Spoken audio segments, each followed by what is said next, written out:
Είναι υπέροχη η δουλειά σου. Θα μπορούσα άπειρες ώρες να χάζει από τις φωτογραφίες σου. Σε ευχαριστώ. Και εσύ είσαι πολύ καλή.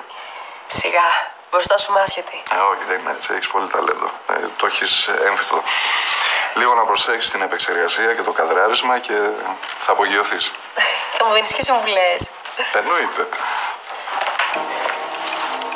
Γεια. Ψάχνω τη Ράνια. Δεν είναι εδώ και εμείς χρειαζόμαστε λίγη ησυχία. Και θα την έχετε. Αλλά κάποια στιγμή πρέπει να τελειώνουμε με αυτή την καμπάνια, Εδώ σε φέραμε για να φωτογραφίσεις, όχι για να ζωγραφίσεις. Τι να κάνουμε, θέλουμε λίγο το χρόνο μας. Δεν είμαι σαν για σένα, που ξέρεις μόνο από αποδόσεις και επιτόκια. Πόσο καλά με ξέρεις.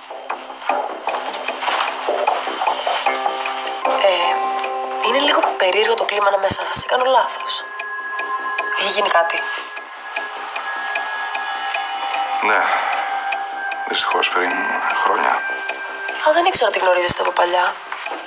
Θα σου πω, αν ήταν διαφορετικές οι συνθήκες, αυτή η συνεργασία δεν θα γινόταν ποτέ. Ωραία, δεν θα ρωτήσω περισσότερα. Αχ, Τι έπαθες? τίποτα. Ή μάλλον, επειδή σίγουρα θα το μάθεις κάποια στιγμή, όλοι το ξέρουν εδώ μέσα, είμαι έγκυος. Σοβαρά. Συγχαρητήρια. Και ο ευτυχής πατέρας, ο Παύλος. Όχι, όχι. Όχι, δικό μου είναι αυτό το παιδί μόνο και θα το μεγαλώσω μόνη μου. Όπως και η μαμά μου δηλαδή εμένα. Μάλιστα. Το μήλο κάτω από τη μιλιά θα πέσει, όπως λένε. Ελπίζω. Μακάρι να έχω έστω και τη μισή δύναμη τη δικιά της. Και δεν φοβάσαι να το μεγαλώσει μόνη σου? Δεν είμαι μόνη μου. Έχω τη γιαγιά τη Χρυσάνθη, η οποία είναι στρατηγός. Έχω τη μαμά μου, η οποία είναι τέρας αντοχής. Και έχω και το θείο μου, ο οποίος είναι μέσα στην τρέλα και την αισιοδοξία.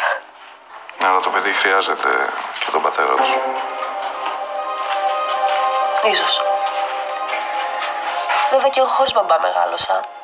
Και μετά από τόσα χρόνια μπορώ να σου πω ότι εκτός από ελάχιστες στιγμές τελικά δεν τον χρειάστηκα και τόσο.